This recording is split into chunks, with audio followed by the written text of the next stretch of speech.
Peter's a great bloke, and he's genuine, he's authentic, he epitomises everything you want in Munster. He works hard, he's resilient, and he's got great integrity, and you put those three things together, he's going to be, in time, he's not where he needs to be yet as a leader, but he'll grow into that.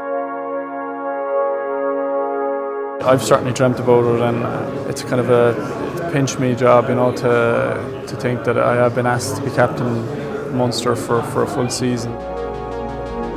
I've captained a lot of younger underage Munster teams and Irish teams, and you pick bits and bobs up here and there from the captaincy role.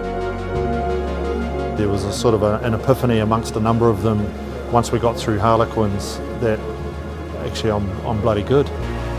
Over the next couple of years I can see this group really starting to form a formidable sort of bond which will be very challenging for any team that plays against them. Mumhan agus right sé raimar agus bhfuil tesin deartha go Mumhan an cumar go bhfuil agus anlimar to fad the sun again Peter O'Mahony agus again Packer fad.